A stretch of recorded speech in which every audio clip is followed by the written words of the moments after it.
está ao vivo com o Renan Santos, do Missão MBL, pré-candidato a presidente da República. Renan, você eleito presidente, qual será a agenda prioritária do seu governo? E também, emendando a pergunta, do seu ponto de vista, qual o principal problema do Brasil? Uma agenda de desenvolvimento do Brasil, eu vou fazer então uma simulação dentro do cenário provável, né? Dizendo que vencemos a eleição em 2026, assumindo a presidência no dia 5 de janeiro de 2027. O Brasil ele vai estar diante de um colapso fiscal quase iminente, o arcabouço fiscal que o PT passou, e a pouca vontade reformista do governo anterior, do governo Bolsonaro, nos levaram a uma situação de impasse. As contas públicas elas estão em trajetória de estouro e nenhum presidente da República poderá fugir de uma reforma que vai mexer em bases constitucionais para mexer, por exemplo, em direitos adquiridos e muitas coisas que vai doer muito. Então, o presidente que vai assumir em 2027, eles têm direitos garantidos ali na Constituição. Voltou. Isso vai ter que ser mexido. A segunda coisa é um enfrentamento muito claro, e isso é uma prioridade nossa, ao crime organizado e na destruição da estrutura política que o crime organizado criou nos bairros mais humildes, ou cidades inteiras e regiões inteiras do Brasil. A gente pode falar hoje que coisa por milhões de brasileiros, no mínimo 12,5% da população brasileira vive sob o jugo do crime organizado. E isso eu estou falando os que vivem nas áreas mesmo, porque Timóteo, todo o time aí da Brado, eu tenho certeza que vocês, se vocês forem caminhar em Salvador com o celular na mão, vocês não vão se sentir seguros com isso. Ninguém se sente seguro. Eu uma coisa em São Paulo. Logo, né, por mais que eles ocupem determinados territórios, a influência do crime na psicologia, na psique do brasileiro, ela é total. Todos nós temos medo de sermos assaltados, todos nós fazemos nosso planejamento baseado na insegurança. Então, naturalmente, destruir o crime organizado tem que ser uma prioridade, inclusive para a gente se levar a sério como nação. Então, esse seria o objetivo central de um primeiro ano de governo. Resolver a crise fiscal, que vai estourar, ou seja, tem uma bomba fiscal estourando, e, ao mesmo tempo, a declaração de guerra contra o crime organizado, trazer para o Brasil a perspectiva do direito penal do inimigo, que será uma discussão que vai apanhar bastante, mas não vejo outro caminho, que é o entendimento de que membros de facções e grupos que se comportam, ora como grupos terroristas, ora como grupos que negam o Estado brasileiro e a sua soberania e sua autoridade sobre o próprio território, nós temos que negar a eles a ideia de que eles possuem direitos e prerrogativas na hora de se defender da mão forte da justiça. Então, eles não podem dispor vamos dizer, dos mesmos aparatos de defesa que o cidadão brasileiro dispõe na hora de um processo penal. As penas não podem ser as mesmas, né? A gente pode fazer paralelos com o Bukele em El Salvador. Isso. Qualquer país, especialmente país de terceiro mundo, que se preze e que tenha tentado resolver as questões de segurança, adotou necessariamente um caráter muito punitivista e muito duro na hora de implementar as suas leis para estabelecer um pacto social baseado na ordem e no respeito. E isso será feito. Também será feito a duras penas, porque a gente sabe que vai ter uma grande oposição. Mas não há outro caminho. Então, o caminho natural para a gente é uma declaração de guerra, porque é um dispositivo que está à disposição do presidente da República. Se eu for eleito, né, nesse sentido, eu ganhando uma eleição, eu vou levar à frente a campanha com isso. Essa aqui é a premissa, as pessoas vão votar em mim por causa disso. E aí, com uma declaração de guerra e com o uso não só das Forças Armadas, mas especialmente das forças policiais nesse enfrentamento, em parceria com os governadores, a gente vai começar a repactuar o Brasil em novos termos. E eu acho que aí a gente abre um espaço para novas discussões. Renan, como é que você vê a velha classe política brasileira? Esses partidos do Centrão, eu estava vendo, acho que foi ontem, uma live muito boa sua, inclusive, no seu programa que você faz análises. Você estava se referindo ao principal entrave, um dos principais entraves também, essa classe dominante da política, da velha política do Centrão. Se você for eleito, como é que você vai entender esse negócio chamado governo de coalizão? Você vai sentar com o cara do MDB, com o cara do PP, do União Brasil? Como é que se vê esses políticos tradicionais? Historicamente, a MBL fez 11 anos, e vai fazer 11 anos, desculpa. E historicamente a gente sempre achou que, não, tem que ter uma via de diálogo muito clara com eles, a governabilidade precisa ser construída, a gente precisa costurar essa governabilidade. Na prática, o que a gente percebe você consegue, através dessa conversa, estabelecer alguma governabilidade, mas a gente pode chamar isso de governabilidade relativa. A governabilidade relativa se dá em alguns termos, você consegue passar algumas agendas que são sempre muito aguadas pela vontade que o próprio Centrão tem em evitar que você altere os sistemas de relações, e aí você nunca consegue, por exemplo, passar uma reforma que altere uma reforma penal porque, vamos dizer, vou alterar as leis penais no Brasil, as leis de processo penal no Brasil. Isso quase sempre é muito difícil ou impossível, porque isso afeta também, por exemplo, crime de colarinho branco, e aí afeta os casos do Centrão. Esse é um exemplo. Eu não consigo passar uma reforma administrativa no Brasil séria, porque tudo isso vai interferir na forma de administrar município, e isso vai atingir esses casos do Centrão. Então, o Centrão é como se fosse uma espécie de um tumor que está incrustado em todos os órgãos daquilo que a gente chama de administração pública brasileira. Este é um problema e acho que a gente tem que ter essa perspectiva. A gente tem que saber como usar elementos do Centrão, porque o Centrão é todo dividido e faccionado. Buscar é muito complicado entregar ideias estratégicas, mas aqui eu tô numa posição, acho que, de ser criativo, justamente com vocês, ideias. Então, a gente tem que procurar o que eu gero divisionismo no Centrão. As lições que a gente teve o Centrão, ele disputa eleições contra o próprio Centrão. Então você tem que buscar faccionalizar, dividir o Centrão, ter uma agenda muito clara, trazer alguns elementos para perto dentro da sua agenda, e aí com base nisso gerar uma popularidade para um presidente da República forte o suficiente para fazer reformas, que aí eu acho que a gente vira o jogo, alterando a dinâmica e o sistema de incentivos que fazem um cara do Centrão ser poderoso. Eu não sei se eu estou me estendendo, Timóteo. Não, tá ótimo, pode falar. Fica na liberdade. O ponto, para mim, que a gente precisa entender, existe um sistema de incentivos que faz com que um político do Centrão sempre vença. Primeira coisa, para um político do Centrão, na lógica da democracia brasileira, se o governo A, B ou C, não importa se é de esquerda ou de direita, ou do próprio Centrão, ele vai mal, nesse momento o Centrão, beleza, eu vou pedir mais coisas, eu quero mais cargos, porque ele tá fraco, ele vai precisar de mim, senão eu passo uma agenda ruim na Câmara, ou eu passo, vamos dizer, um pacote, ou meto um impeachment nele. Se o governo tá bom, ele vai também cobrar mais o governo, porque ele vai falar, olha, governo, para passar mais coisas, já que você tá indo bem, você vai precisar de mim. Então, não existe tempo ruim pro Centrão.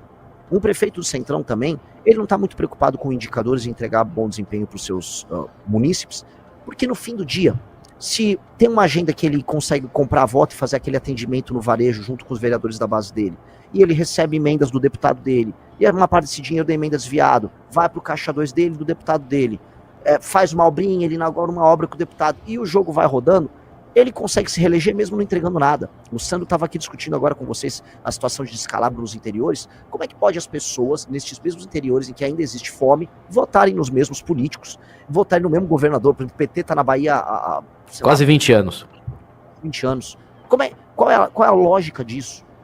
É porque existe um sistema. Esse sistema de incentivo é um sistema de incentivo que na gênese dele está no sistema de emendas que tem no Brasil, que custa 50 bi por ano, somado ao sistema de recompensa que envolve fundo partidário e fundo eleitoral, tempo de TV, baseado em voto para deputado. Nós temos que alterar essa dinâmica. Então, todo mundo fala em reforma política, não, nós temos que ter voto distrital. Na prática, isso não alteraria essa dinâmica. A grande dinâmica, a meu ver, que tem que ser alterada é onde nós recompensamos o desempenho de um político. É no voto ou numa entrega formal? Ou seja, o prefeito de uma cidade pequena no interior da Bahia, a meu ver, se ele cumpre indicadores como aumento da economia formal, menor dependência de auxílios, ranking do IDEB em termos de escola, cobertura de esgoto,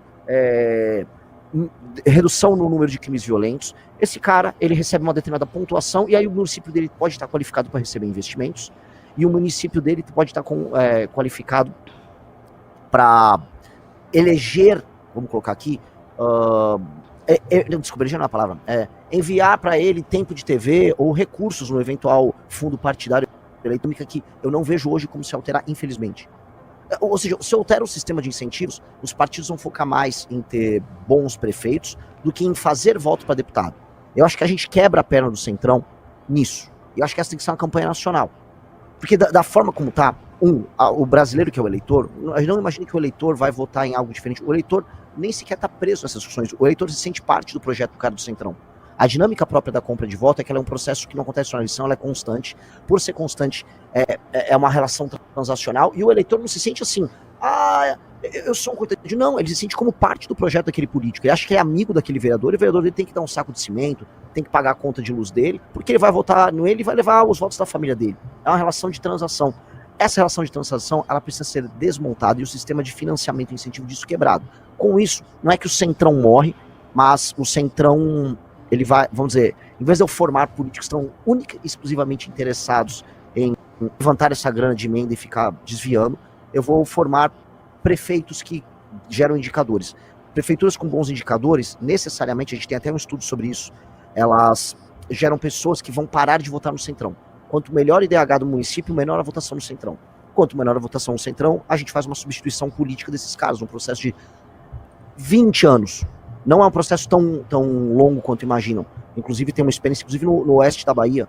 O oeste da Bahia, historicamente, votava no petismo até lá para 2014.